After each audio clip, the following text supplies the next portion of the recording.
बिस्मिल्लाहिर्रहमानिर्रहीम। अस्सलाम वालेकुम दोस्तों, उम्मीद करता हूँ आप सब लोग जहाँ होंगे खैरियत से होंगे और ख़ुश होंगे। तो दोस्तों आज जो है वो मैं आपके लिए काफ़ी इम्पोर्टेंट टॉपिक लेकर आया हूँ और जो टॉपिक है उसका नाम क्या है कि what is 0.42D in a bend up bar. कि बेंड अप बार में 0.42 जो डी है ये क्या होता है, या जो क्रैक लेंथ होती है उसमें हमारे पास 0.42D ही क्यों यूज़ करते हैं क्रैक लेंथ को कैलकुलेट करने के लिए, या 0.42 होता क्या है और ये किस तरह हमारे पास कैलकुलेट होकर आया है। तो दोस्तों सबसे पहले अगर आप देखें तो हमारे पास जो क्रैक लेंथ होती है वो होती क्या है। तो ये जो हमारे पास से आप कह लें कि बेंड अप बार होती है, इसे जो है वो क्रैक लेंथ कहते हैं। यानी ये जो बेंड अप बार हम लोग बीम में या स्लैब में यूज़ करते हैं। तो बेंड अप बार कैलकुलेट कैसे होती है और कैलकुलेट क्यों करते हैं तो उसकी वीडियो मैंने पहले से एक बना दी है। तो उसका लिंक जो है वो मैं डिस्क्रिप्शन में दे दूंगा, तो आप वो वीडियो भी लाजमी देखिए कि हम बेंड अप बार की जो कटिंग लेंथ है वो किस तरह कैलकुलेट करते हैं। तो वापस आते हैं अपने टॉपिक की तरफ। तो ये जो क्रैक लेंथ है तो यहाँ पे आप गौर कीजिए कि यहाँ पे हमारे पास 45 का एंगल होता है, यहाँ भी 45 का एंगल होता है। तो ये हमारे पास अल्टरनेट एंगल्स होते हैं।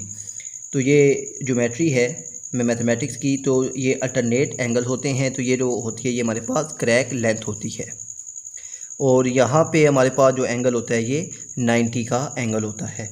तो अब अगर इसकी क्रैक लेंथ की अगर मैं डायग्राम बनाऊँ, राइट ट्रायंगल जिसे हम लोग कहते हैं, तो मेरे पास अब वो क्या बनेगी। तो यहाँ से दोस्तों अगर मैं एक परपेंडिकुलर ड्रा करूँ सीधा 90 पे, तो यहाँ पे मेरे पास जो एंगल बनेगा वो 90 का बनेगा और ये जो एंगल है 45 और ये मेरे पास वैसे ही रहेगा।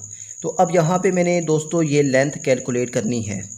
तो इसके लिए हम लोग यूज़ करेंगे ट्रिग्नोमेट्री को। तो ट्रिग्नोमेट्री क्या है कि अब आप लोगों अगर डायग्राम में आप लोगों को अगर पेज जो है वो मैं फोल्ड करके अगर सिर्फ आपको डायग्राम दिखाऊं तो आप डायग्राम भी साथ गौर से देखते जाएं कि यहाँ पे हमारे पास जो है ये, तो यहाँ पे अब मैंने जो है वो कैलकुलेट करना है क्या, ए और सी को।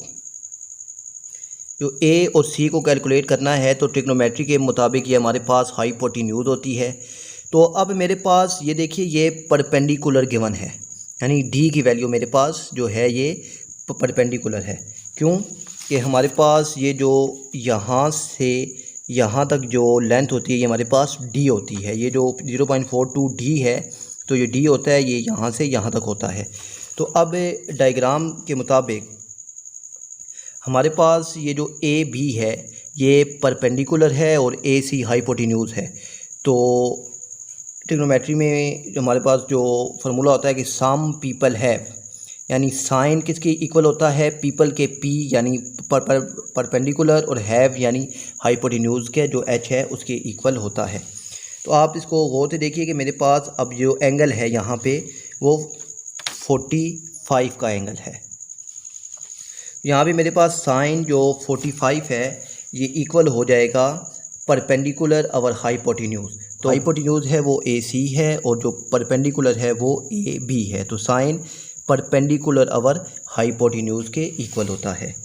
तो परपेंडिकुलर मेरे पास ए बी है और हाइपोटेन्यूज ए सी है। तो साइन 45 की वैल्यू होती है हमारे पास 0.707। तो अब परपेंडिकुलर मेरे पास डी है और जो हाइपोटेन्यूज है वो ए सी मैंने वैसे ही लिख लिया। अब मैंने ए सी की वैल्यू कैलकुलेट करनी है। तो यहाँ पे मैं अब इसको इसके साथ क्रॉस मल्टीप्लाई करूँगा, यानी ए सी इक्वल के इस तरफ आ जाएगा और 0.707 इक्वल के इस तरफ आ जाएगा। तो अब 1 डिवाइडेड बाई 0.707 जब मैंने किया तो ये मेरे पास 1.42 डी के इक्वल आ गया, यानी जो ए सी की वैल्यू है वो 1.42 डी मेरे पास निकल आई है। तो अब यहाँ पे अगर आप इस डायग्राम को गौर से देखें तो मेरे पास ये जो है ए सी, यानी ये जो ए सी का जिसे मैंने नाम दिया था ये मेरे पास वैल्यू निकल के आ गई है।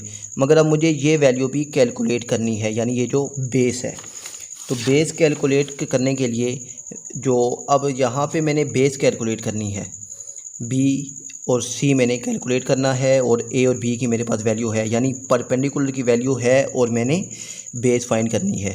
तो परपेंडिकुलर अवर बेस, ये हमारे पास tan का फार्मूला होता है। जो पूरा फार्मूला होता है वो क्या होता है कि some people have curly black hair to present beauty. तो अब टू प्रेजेंट ब्यूटी से मुराद क्या है, tan, परपेंडिकुलर और बेस। तो अब यहाँ पे मेरे पास अब मैंने बी सी को कैलकुलेट करना है। तो मेरे पास ए बी की वैल्यू डी है और बी सी फाइंड आउट करना है। तो यहाँ पे फार्मूला अब यूज़ होगा tan का। तो मेरे पास अब जो tan 45 है ये इक्वल आ जाएगा परपेंडिकुलर अवर बेस के, perpendicular A B divided by B C. तो ए बी की वैल्यू है मेरे पास डी और बी सी की वैल्यू फाइंड आउट करनी है और tan 45 होता है हमारे पास 1 के इक्वल। यहाँ पे क्रॉस मल्टीप्लाई हुआ, 1 डी के नीचे आ गया और बी सी 1 की जगह चला गया, तो B C equal to D आ गया। तो अब क्रैक लेंथ हमारे पास किसकी इक्वल होगी, तो जस्ट आपने इन दोनों वैल्यू को आपस में माइनस आउट कर देना है, यानी 1.42 डी माइनस डी।